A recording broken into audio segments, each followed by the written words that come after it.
열왕기상 12장 25절부터 33절까지 다 같이 합독하시겠습니다. 시작. 여로보암이 에브라임 산지에 세켐을 건축하고 거기서 살며 또 거기서 나가사 분회를 건축하고 그의 마음에 스스로 이르기를 나라가 이제 다윗의 집으로 돌아가리로다. 만일 이 백성이 예루살렘에 있는 여호와의 성전에 제사를 드리고자 하여 올라가면 이 백성의 마음이 유다 왕된 그들의 주 르호보암에게로 돌아가서 나를 죽이고 유다의 왕 르호보암에게로 돌아가리로다 하고 두 금송아지를 만들고 무리에게 말하기를 너희가 다시는 예루살렘에 올라갈 것이 없도다. 이스라엘에라 이는 너희를 애굽 땅에서 인도하여 올린 너희의 신들이라 하고 하나는 베델에 두고 하나는 단에 둔지라. 이 일이 죄가 되었으니 이는 백성들이 단까지 가서 그 하나에게 경배함이었더라.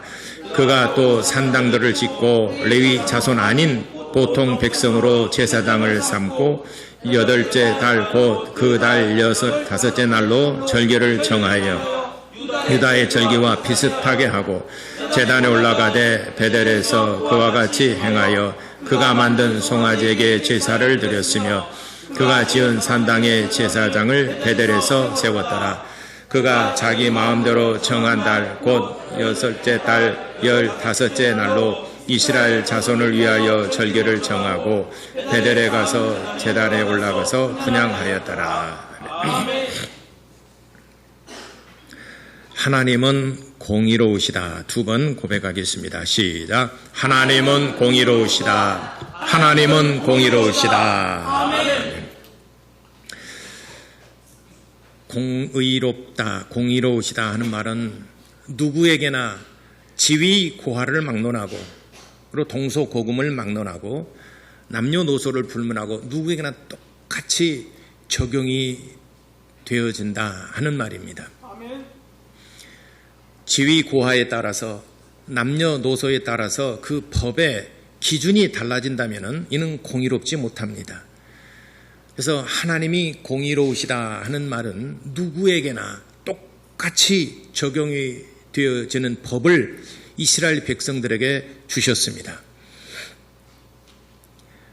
그래서 이스라엘 백성들은 이 법을 따라서 하나님을 섬기고 이 법을 따라서 신앙생활을 시작을 했습니다. 그래서 하나님이 공의로우신데 누구나 이 법 앞에 공평하게 심판을 받는데 그러므로 이 말씀을 잘 배워야 됩니다. 그래서 모세는 40년 동안 이스라엘 백성들을 광야에서 이 하나님께로부터 받은 계명 곧 이 법을 이스라엘 백성들에게 가르쳤습니다. 그러니까 이스라엘 백성들이 40년 광야 생활 동안에 하는 일이 하나님의 법을 배우는 것입니다. 부지불식간에 내가 실수해서 잘못해서 내가 죄를 지었다. 세상 이런 말 있지 않습니까? 죄악은 알고 먹어도 죽고 모르고 먹어도 죽는다 하는 말 있지 않습니까? 나는 몰랐는데요. 무지한 것이 죄입니다. 교회 안에서 신앙생활할 때도 마찬가지입니다. 그래서 광야 40년 동안 홍해바다를 건너서 애굽에서 나와서 40년 동안 광야 생활하는 동안에 하나님의 말씀을 배우되 그들의 몸이 익히도록 머릿속으로만 아니라 그들의 몸이 알고 몸에 익숙해지도록 훈련을 받았던 것이 광야 생활입니다. 그리고 요단강을 건너가서 하나님의 약속하신 땅에 들어갑니다. 이 광야 40년은 우리의 교회 안에서 신앙생활과 같습니다. 여러분들이 교회 다니면서 40년 동안 뭐 할 것인가? 하나님의 말씀을 배우는 겁니다. 하나님의 말씀을 부지런히 배워야 됩니다. 그래서 공의로우신 하나님이 어떤 분이신가, 그 계명이 무엇인가 하는 걸 잘 배워야 됩니다. 근데 이 말씀을 잘 배우지 못하고 또 교회에서 잘 배우지 못해서 또 시험에 들고 교회를 떠나기도 하고 또 이단 사상에 빠져서 잘못 가르침을 받고 그래서 잘못된 사람들이 굉장히 많습니다. 그러나 사랑하는 성도 여러분, 교회 안에서 40년 동안 하나님의 말씀을 잘 터득하고 한 말씀 한 말씀을 여러분들이 배우시기를 바랍니다. 아멘. 머릿속으로만이 아닌 몸소 체득해서 하나님을 잘 섬긴다는 말은 머리로만 하나님을 생각하는 것이 아니라 우리의 삶이 하나님을 섬기는 삶이 되어야 된다 하는 말입니다. 이스라엘 백성들은 40년 동안 그렇게 광야에서 하나님의 말씀을 들었고 배웠고 그들이 몸소 실천하고 그렇게 하나님을 섬겼습니다. 그리고 이제 하나님이 약속하신 가나안 땅에 들어갔습니다. 땅을 분배를 받았습니다. 그리고 사사시대를 거쳐서 왕정시대가 되었습니다. 이스라엘 백성들이 하나님께 왕을 요구를 합니다. 그런데 하나님께서 의외로 왕을 허락하셨습니다. 그래서 이스라엘 백성들에게 왕을 허락하셨는데 초대 왕이 사울이 됐습니다. 사울이 40년 동안 이스라엘을 통치를 했습니다. 그런데 사울이 나중에 훗날 점점 전쟁에 승리하고 하니까 이스라엘 백성들이 사울을 추앙하고 사울을 높였습니다. 사울이 교만해졌습니다. 하나님의 말씀보다도 백성들의 말에 더 귀를 기울이고 하나님의 말씀을 작게 듣고 백성들의 소리를 크게 들었습니다. 하나님께서 사울에게 네가 내 말 듣는 것보다도 백성들의 말에 더 귀를 기울이니 나는 너를 패하리라. 나는 너와 함께하지 아니하리라. 그렇게 하나님께서 사울을 버리셨습니다. 그리고 하나님의 마음에 합한 자를 왕으로 세우시리라 말씀하셨는데 두 번째 왕, 2대 왕 다윗을 세웠습니다. 다윗도 40년간 이스라엘을 통치를 했습니다. 남유다에서 7년 그리고 북이스라엘과 통합된 왕으로서 33년을 섬겼습니다. 그래서 이스라엘 왕으로서 40년간 왕위를 지내면서 역대 어느 전무후무한 성군이 되었습니다. 아주 훌륭한 왕이 되었습니다. 그래서 하나님께서 네 왕위를 네 아들에게 그대로 물려주리라 하셔서 솔로몬이 세 번째 왕으로 등극을 합니다. 그래서 솔로몬이 40년간 이스라엘을 통치하는 왕이 됩니다. 솔로몬이 처음에는 얼마나 성군이고 얼마나 정말 추앙을 받는 왕이었습니까? 역대 가장 영광스러운 나라로 지낼 때가 바로 솔로몬 초기 때입니다. 근데 그러니까 솔로몬 하게 되면 여러분들이 기억한 것이 첫 인상이 뭡니까? 지혜의 왕이라고 그러지 않습니까? 기브온 산당에서 하나님 앞에 제사를 1000번제를 드렸습니다. 1000번제를 드렸단 말은 천일 하면 3년 몇 개월이지 않습니까? 이 1000번제를 드렸다 하는 말은 1000일을 정성스럽게 제사를 드렸다는 얘기가 아니고 1000번의 제사를 드릴 것을 하나님 앞에 한 날 드린 것입니다. 그러니까 소를 얼마나 잡고 양을 얼마나 잡고 염소를 얼마나 잡고 그다음에 소제를 얼마나 드렸겠습니까? 그래서 1000번제를 했어요. 그날 1000번제를 드렸습니다. 1000번제를 드리고 난 후에 그 제물을 다 어떻게 하겠습니까? 백성들과 더불어서 같이 나누어 먹었습니다. 그러니 이 제사가 얼마나 정말 행복하고 즐거운 제사가 되었겠습니까? 맨날 매주 또는 매일 하는 것이 아니라 한날 1000번제라는 말을 누가 나한테 물어봐요. 첫날 3년 동안 그렇게 드렸다는 얘기입니까? 라고 물어보기도 하고. 근데 3년이 채 안 되는구나. 그죠? 그러나 어쨌든 간에 이렇게 오랜 동안 했느냐를 물어본데 그게 아니고 1000번제를 드렸다는 말은 그날 한날 첫날 드릴 제사를 해서 소를 한 마리씩 드린다면 1000마리를 잡았고 양을 5마리 드린다 그러면은 그날은 5000마리를 잡았고 그러니까 온 이스라엘 백성들이 다 먹고 마시고 즐거운 날이 되었습니다. 이렇게 1000번제를 드리고 난 다음에 하나님께 제사를 드리고 기도를 하는데 하나님께서 솔로몬에게 나타나셔서 말씀하십니다. 네가 내게 이렇게 제사를 드리고 너희 백성들과 더불어서 이렇게 즐겁고 행복한 날을 맞이했는데 내가 너에게 뭔가를 해주고 싶은데 너는 내게 구하라. 내가 너에게 주리라. 라고 그랬습니다. 그러니까 솔로몬이 말하기를 주여 이 많은 백성들을 이끌어 가려고 그러면은 내게 정말 지혜가 있어야 되겠습니다. 나같이 무능하고 어리석고 부족한 자가 어떻게 나는 우리 아버지에게 미치지 못하는데 어떻게 이끌어 가겠습니까? 그러니까 하나님께서 내게 지혜를 주시기를 원합니다. 라고 구했습니다. 그랬더니 하나님께서 생각지도 않았는데 지혜를 구한다?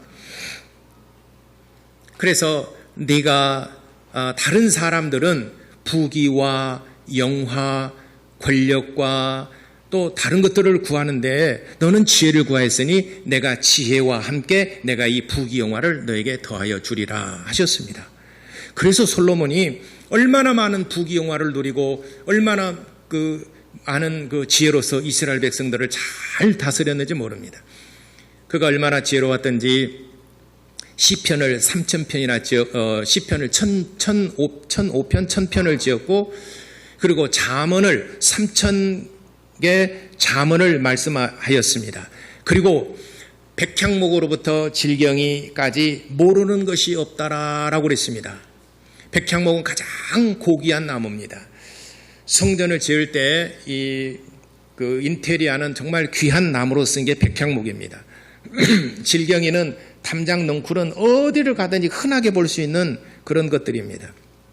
그러니까 세상의 모든 것들, 하늘에 있는 것들이나 땅에 있는 것들이나 물고기들이나 짐승들 모든 것들에 모르는 것이 없다라고 성경에도 그렇게 기록되어 있습니다. 그러니까 이디오피아의 저 남방 여왕이 많은 재물을 가져가서 보통 사람들이 듣는 소문과 사실과는 다른데 한번 내가 시험해 보리라 라고 솔로몬에게 갔습니다. 솔로몬에 몇 가지를 물었습니다. 지혜롭게 대답하는 걸 보고 스바 여왕이 감탄을 했어요. 그래서 그에게 금과 보석과 또 여러 가지 물질들을 얼마나 많이 주었는지 모릅니다.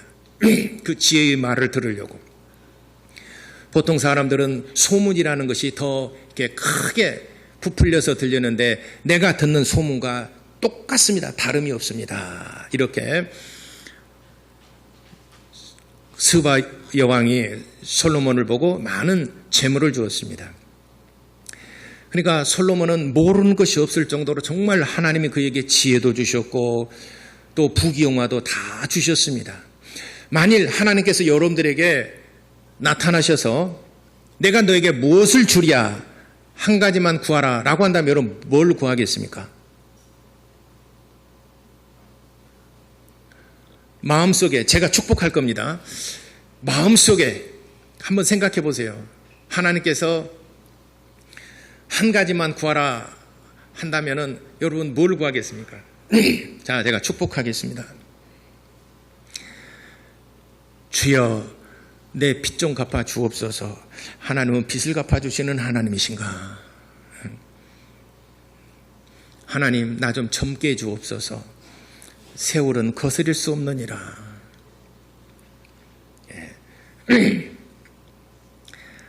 이 모 집사는 이렇게 말하더라고. 하나님 한 가지 소원이 있습니다. 뭐냐?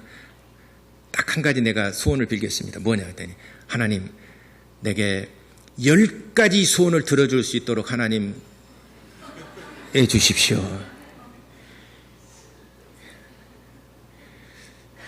지혜로운 겁니까? 약은 것입니까?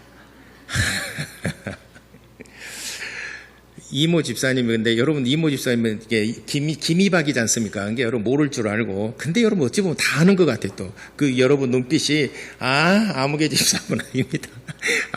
안다라고는 그 눈빛에 저게 사인을 보내는데 그래서 솔로몬이 그렇게 지혜를 구했습니다. 하나님께서 그에게 부귀와 영화를 더해 주셨습니다. 솔로몬도 나이가 들어갑니다. 나이가 들어가면서 부귀와 영화를 누리고 권력을 누리고 그렇습니다. 그러면 사람이 어떻게 됩니까? 타락의 수순을 받게 됩니다. 그래서 나이가 들어갈수록 아버지 다윗의 신앙을 따르지 아니하고 자기 육신의 정욕을 채워갑니다. 그래서 열왕기 상 11장 1절부터 3절까지 보니까 후궁이 700명이고 첩이 300명이라더라라고 그랬습니다. 11장 1절부터 3절까지 후궁이 700명이고 첩이 300명이라. 그러니까 후궁은 자귀를 받은 사람이에요. 자기 본 부인 이외에 뭐 시빈, 경빈, 숙빈 뭐 이렇게 있지 않습니까? 그 사람들이 이렇게 그 서열에 따라 700명. 그 다음에 첩은 내연녀를 말해서 300명이에요. 자, 이들을 좀 1000명의 여자를 자기 여자로 거느렸는데 이들이 그냥 들어온 게 아니라 이들이 어떤 사람이냐면은 11장 1절에 보니까 솔로몬 왕이 바로의 딸 이외에 이방의 많은 여인을 사랑하였으며, 사랑도 한 사람에게만 사랑할 것이 오고 모든 사람을 사랑할 것이 있어요. 근데 솔로몬은 모든 여자들을 다 사랑했어요. 그래서 이방인의 많은 여인을 사랑하였으니 곧 모압, 암몬, 에돔, 시돈, 헷 여인들을 다 사랑했어요. 이방인 여자들을 사랑했어요. 자기 아내로 맞이했어요. 어떤 나는 내연녀로 데리고 있습니다. 그들이 올 때 그냥 온 것이 아니라 자기가 섬기는 신들을 다 가지고 왔어요. 자기가 섬기는 이방인들이 섬기는 신들을 가지고 와서 자기 방에 놓고 신들을 섬겼어요. 그러니까 얼마나 많은 우상들이 들어왔겠습니까? 그래서 이방인들을 아내로 맞이하지 말라 하는 이유는 이방인들이 사람이 저질이어서가 아니라 그들이 섬기는 신들을 가지고 오는 것 때문에 하지 말라는 것입니다. 그래서 2절에 보니까 그들과 이방 여호와의 말씀에 이스라엘 자손에게 말씀하셨는데, 이방인들과 통혼하지 말라. 너희가 서로 통혼한다면은 반드시 너희 마음을 돌려 그들의 신들을 따르게 되리라. 그들의 신, 이방인 여자들의 신들을 너희가 따르고 너희의 마음을 그 신들에게 빼앗기리라. 근데 솔로몬이 그 여인들을 사랑하였고 그가 섬기는 신들을 사랑을 했습니다. 인정해 줬어요. 그러니까 솔로몬 말년에는 온통 나라가 우상의 나라가 되어버린 것입니다. 아히야라는 선지자가 있었습니다. 이것을 보다 못해 아히야 선지자가 솔로몬 왕이 가서 이렇게 말합니다. 자기 옷을 찢어서 왕이시여, 왕이 이렇게 패역하고 이방인 여자들을 맞아들이고 또 이방 신들을 섬기니 당신의 나라를 찢어서 이 당신의 신하 중 한 사람에게 이 왕을 줄 것입니다 라고 해서 12조각을 찢어서 10조각을 여로보암에게. 여로보암은 솔로몬 시대 때 군대 장관이에요. 가장 군수 통수권자로서 최고에 있는 사람이 여로보암입니다. 솔로몬의 가장 충성스러운 신하입니다. 그에게 10조각을 주었어요.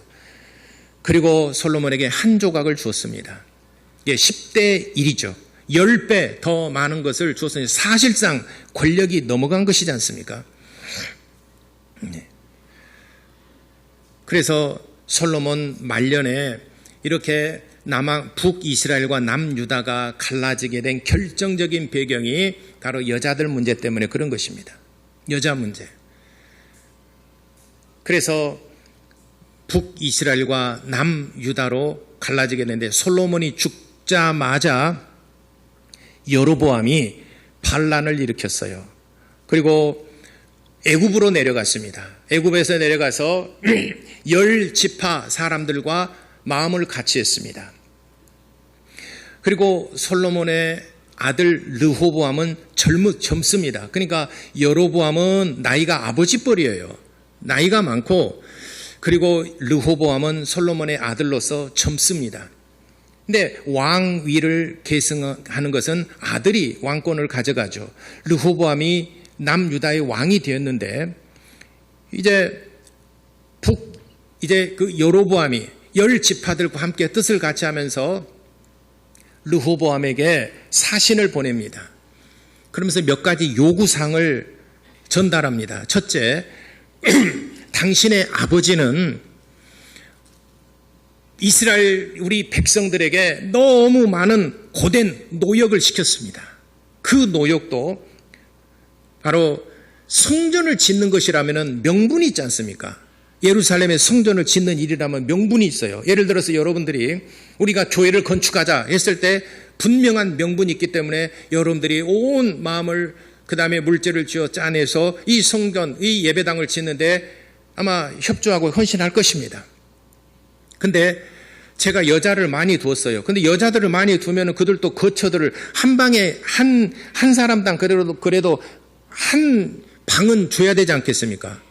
그러면 집을 몇 채나 지어야지 돼요?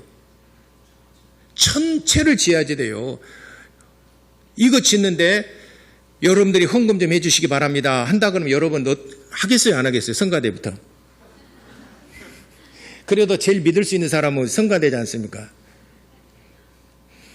목사님, 막 이제 난리 나겠죠. 예.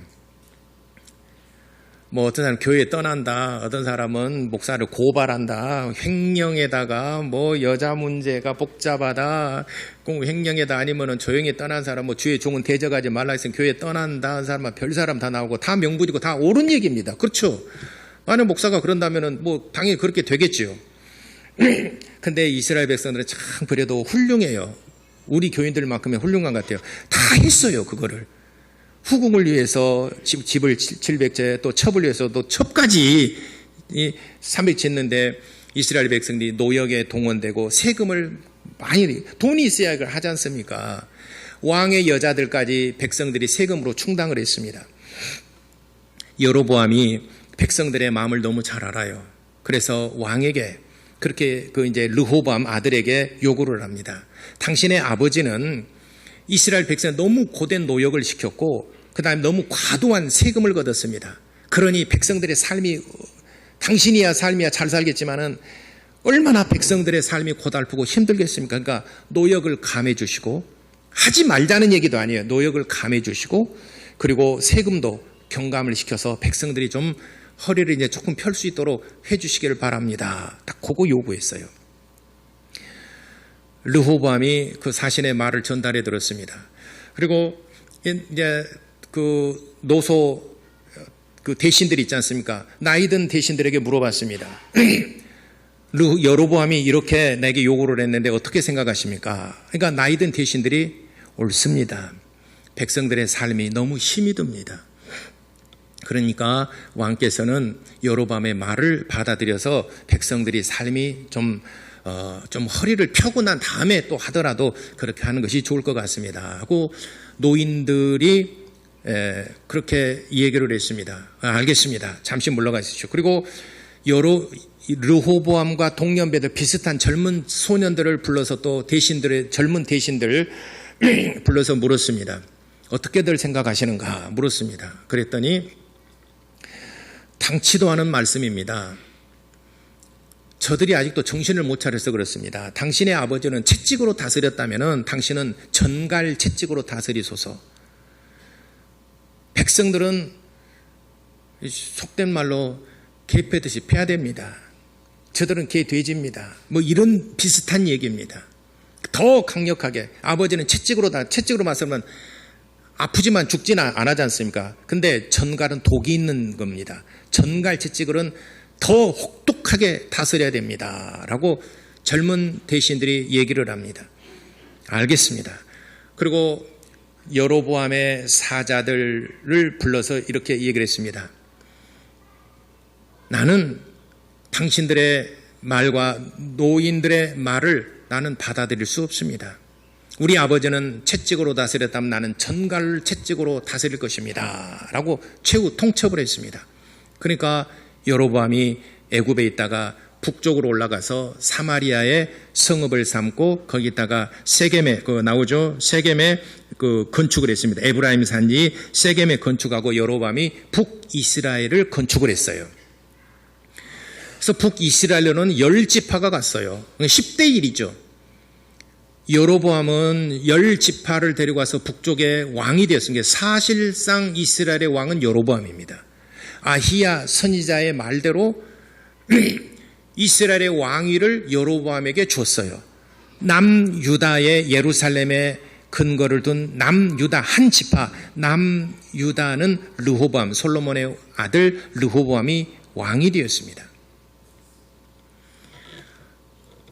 근데 이렇게 해서 10대 1의 그 세력의 불균형 속에서 나라를 건설을 했어요. 근데 여로보암이 한 가지 고민거리가 있습니다. 자, 이스라엘 백성들의 마음을 샀고 환심을 샀습니다. 누가 보더라도, 지금 우리가 생각하더라도 누가 보더라도 여로보암의 말이 맞지 않습니까? 저도 그렇게 동의를 해요. 저도 아마 그때 있었더라면 저도 노역을 경감을 시키고 세금을 감해서 백성들이 살 수 있도록 해야 되지 않겠습니까? 저도 그렇게 말하고 싶고 그것이 옳은 판단이라고 여겨집니다. 그래서 여로보암은 그렇게 해서 10지파를 데리고 북쪽에 왕의 나라를 건설했는데 한 가지 걱정거리가 뭐냐면은 절기가 있지 않습니까? 또 하나님 앞에 제사를 드릴 때가 있지 않습니까? 그분은 이제는 제사를 드릴 곳이 있어야 되잖아요. 명분은 분명했습니다. 명분은 옳았어요. 그래서 하나님께서도 아이야 선자를 통해서 그 솔로몬의 왕위를 뺏어서 신하 중 한 사람에게 주리라 하는 그 예언대로 하나님이 허락하신 겁니다. 그러니까 명분은 분명했습니다. 근데 한 가지 여로보암 마음이 조급한 게 있어요. 절기가 되거나 하나님 앞에 제사를 드릴 때 그들이 생각하기를 우리가 제사를 드리고 하나님 앞에 예배를 드릴 때 예루살렘 성으로 내려가야 되는데 예루살렘 성으로 가는데 우리가 어떻게 해야 되는가? 이제는 이것이 가장 큰 문제예요. 예루살렘 성. 그러니까 여로보암 마음에 조급함이 있어요. 예루살렘 성으로 만약에 저들이 내려간다 하게 되면은 르호보암이 그들을 포용을 하고 얼마든지 예배를 드리라 하고 그들을 포용을 하고 이렇게 해서 그간 어떻게 잘 지냈느냐 묻고 이렇게 하다가 여로보암이 여차저차했나이다. 그러면 그들을 내 편으로 만들어서 여로보암을 죽인다 그러면은 나는 이게 망하는 것 아닌가. 그래서 남유다의 예루살렘 성으로 내려가는 것을 제일 두려워했어요. 그래서 정말 여로보암이 짜낸 세 가지 계책이 있는데 이 세 가지 계책 때문에 여로보암이 망한 것입니다. 그러니까 인간으로서는 정말 지혜롭게 생각을 했어요. 이 세 가지 계책을 내놓은 겁니다. 자, 하나씩 보겠습니다.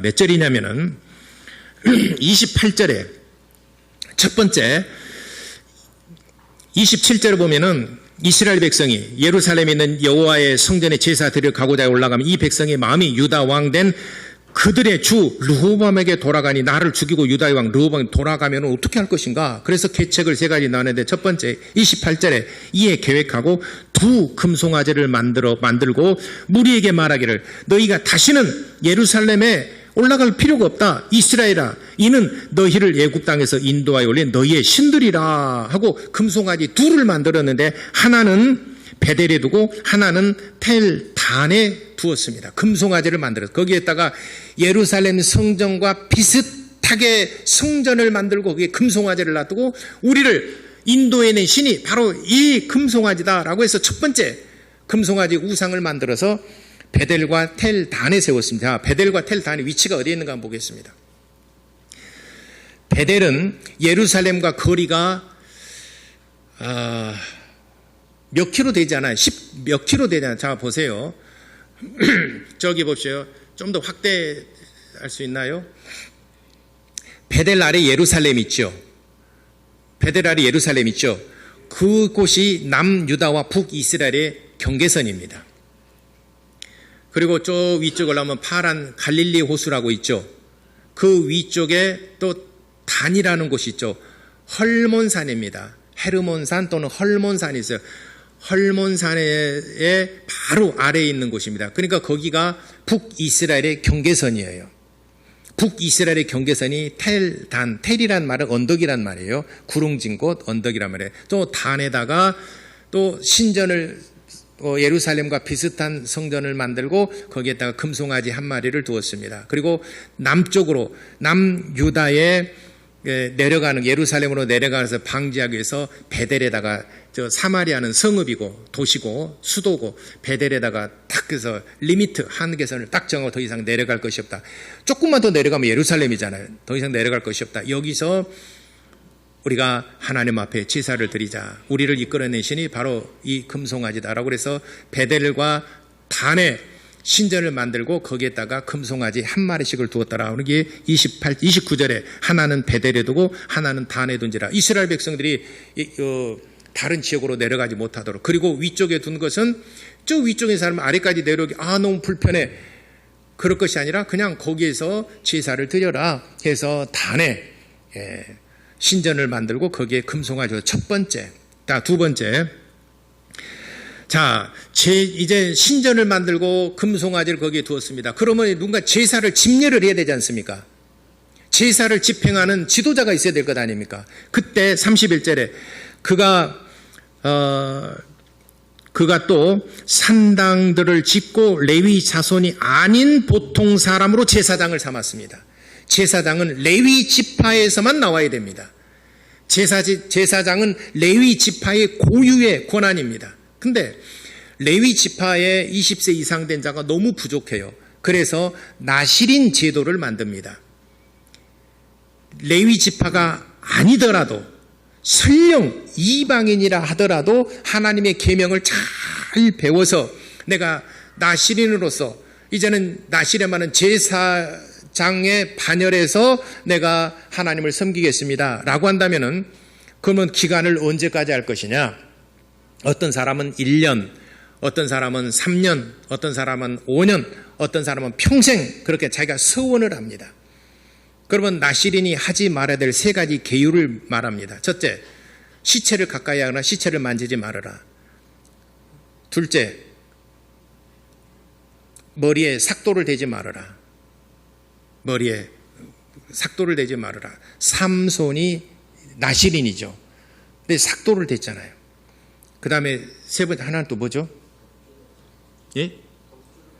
독주를 마시지 말아라. 너는 포도주나 독주를 마시지 말아라. 술을 마시지 말아라.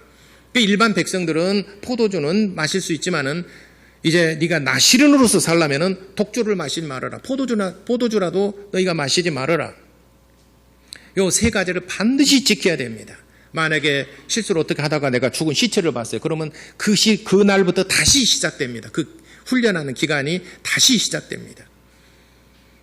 이렇게 해서 나실인이 레위 지파를 대신해서 내가 레위 지파는 아니지만 획득된 제사장의 권리를 가질 수 있는 기회를 주어졌는데 그게 나실인 제도입니다.